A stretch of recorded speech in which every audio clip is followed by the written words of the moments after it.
এক ধরনের পুরুষ আছে যাকে তুমি বহুবার দেখেছ কিন্তু ঠিকভাবে লক্ষ্য করনি। সে ঘরে ঢুকেই আধিপত্য দেখায় না, কারো অনুমোদন পাওয়ার জন্য নিজেকে প্রদর্শন করে না, মনোযোগ স্বীকার করে বেড়ায় না।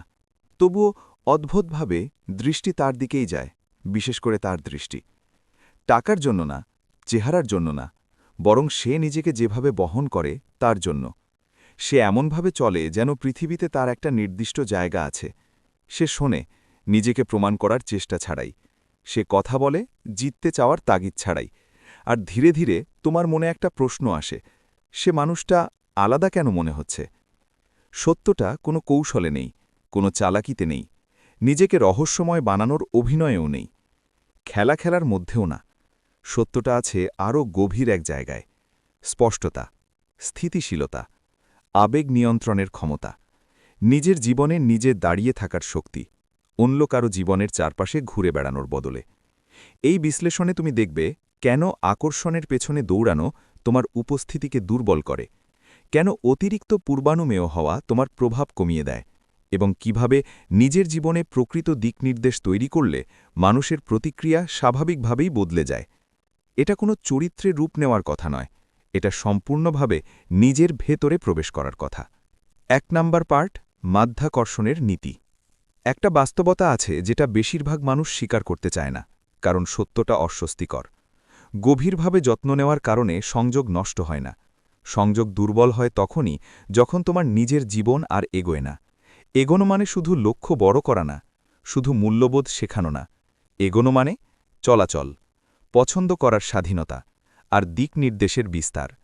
যখন তোমার সময়সূচি ধীরে ধীরে একজন মানুষের চারপাশে ঘুরতে শুরু করে, তখন তোমার জীবন নীরবে নিজের কেন্দ্র হারাতে থাকে। যখন প্রতিটা নোটিফিকেশন তোমাকে যা করছো তা ফেলে সঙ্গে সঙ্গে টেনে নেয়, তখন সময় আর তোমার থাকে না। যখন শান্তি রাখার জন্য তুমি প্রতিটা মতামত বদলে ফেলো, তখন তোমার পরিচয় ধীরে ধীরে সম্মতির ভেতরে গলে যায়। শুরুর দিকে এগুলো বিপজ্জনক মনে হয় না, এগুলোকে দেখতে লাগে দায়িত্বশীলতা, ধৈর্য, ভালো মানুষ হওয়া। কিন্তু ভেতরে ভেতরে কিছু একটা সরে যাচ্ছে।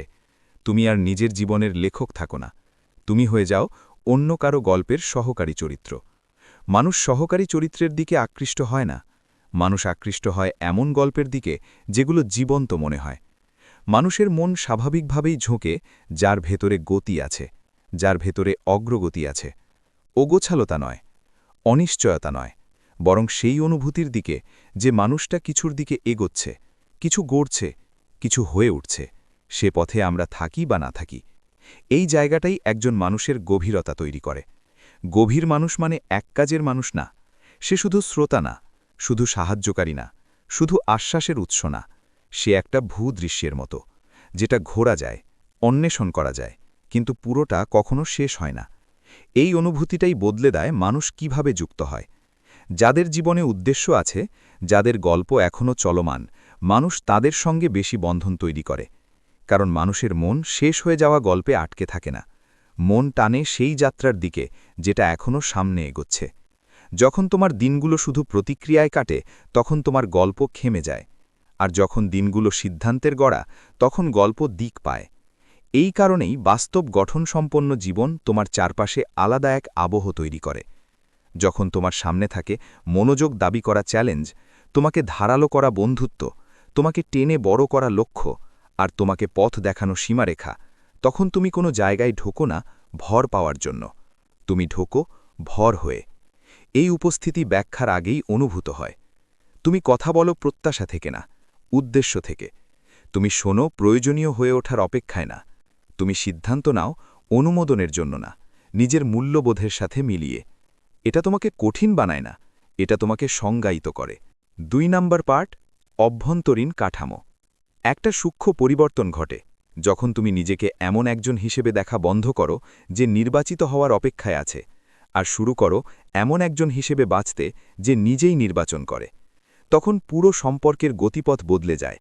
তুমি আর নিজেকে অন্য কারো শূন্যতা, বিরক্তি বা অনিশ্চয়তার ওষুধ হিসেবে তুলে ধরো না। তুমি সামনে রাখো এমন একটা জীবন যেটা আগেই নিজের পায়ে দাঁড়িয়ে আছে, আর কাউকে সুযোগ দাও চাইলে সেই জীবনে পা রাখার। এই দুটোর মধ্যে আকাশ পাতাল পার্থক্য। সহজে বোঝা যায় এমন মানুষ হওয়া সবসময় বিশ্বাসযোগ্য বা উষ্ণ হওয়ার লক্ষণ নয়, সেগুলো গুরুত্বপূর্ণ, ঠিকই, কিন্তু এখানে সহজে বোঝা যায় মানে অন্য কিছু। এর মানে হল নিজের দিক নির্দেশ বাদ দিয়ে সব জায়গায় উপস্থিত থাকা, সব কিছুর প্রতিক্রিয়ায় বাঁচা, কিন্তু নিজের কিছু তৈরি না করা। যখন তোমার প্রতিটা পদক্ষেপ আগেই অনুমান করা যায়, প্রতিটা প্রতিক্রিয়া আন্দাজ করা যায়, প্রতিটা সিদ্ধান্ত ভবিষ্যৎবাণী করা যায়, তখন কৌতূহল মরে যেতে শুরু করে।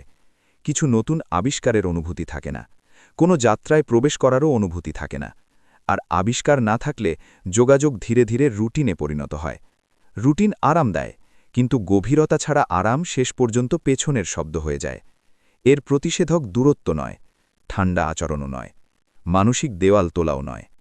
প্রতিষেধক হল স্থিততা। যা মূল্য দাও সেখানে স্থিততা, যা গড়ছ সেখানে স্থিততা, যা বিনিময়ে দেবে না সেটা পরিষ্কার রাখা। যখন তুমি স্থির থাকো, তোমার সময় মানেপূর্ণ মনে হয়। সময় কম দেওয়ার জন্য নয়, বরং যত্ন করে বিনিয়োগ করার জন্য। তোমার কণ্ঠে ওজন আসে, কারণ সেটা বিরল নয়, বরং দৃঢ় বিশ্বাস থেকে আসে। তোমার উপস্থিতি স্থির মনে হয়, অভিনয়ের কারণে নয়, বরং নিজের পরিচয়ে নিরাপদে থাকার কারণে। এই জায়গায় এসে সংযোগ আর এমন কিছু হয়ে দাঁড়ায় না যেটাকে দৌড়ে ধরতে হয়। সংযোগ নিজে থেকেই তৈরি হয়। তুমি আর ঢোকো না এই প্রশ্ন নিয়ে, আমি কি এখানে মানানসই? তোমার উপস্থিতি নিজেই একটা বার্তা বহন করে, এই পথটাই আমার। এই বার্তা কাউকে ঠেলে দেয় না, এটা গুছিয়ে দেয়। কারা তোমার সাথে মানানসই, কারা নয়, দুটোই পরিষ্কার হয়ে যায়। কিছু মানুষ সরে যায় কোনো দ্বন্দ্ব ছাড়াই, কারণ বিক এক নয়। আর কিছু মানুষ কাছে আসে ডাকারও ছাড়াই, কারণ তারা স্থিততা, উদ্দেশ্য আর গভীরতা চিনতে পারে। দুটো প্রতিক্রিয়ার মানে একটাই, তোমার জীবনের একটা কেন্দ্র আছে। এই জায়গা থেকে সংযোগ আর এমন কিছু হয়ে দাঁড়ায় না যেটাকে বানাতে হয়। সংযোগ হয়ে ওঠে তোমার জীবনযাপনের স্বাভাবিক ফল। কারণ মানুষ পদ্ধতির সাথে জুড়ে থাকে না, ভূমিকায় আটকে থাকে না, কৌশল মনে রাখে না। মানুষ মনে রাখে সার বস্তু।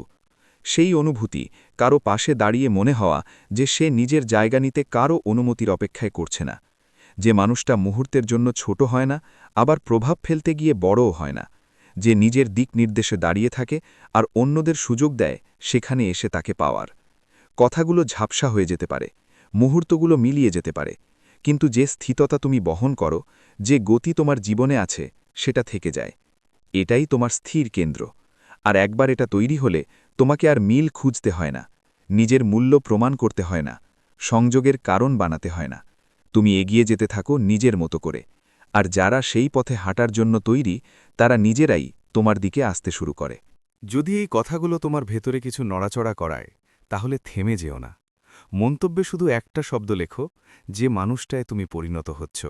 আর যদি তুমি এমন জীবন গড়তে চাও যার উপস্থিতি কথা বলার আগেই অনুভূত হয়, তাহলে এখানেই থাকো। এটা প্রমাণের গল্প নয়, এটা দাঁড়িয়ে থাকার গল্প। সাবস্ক্রাইব করো আরও গভীর দিক নির্দেশ, সচেতনতা এবং নিজেকে এগিয়ে নেওয়ার গল্পের জন্য।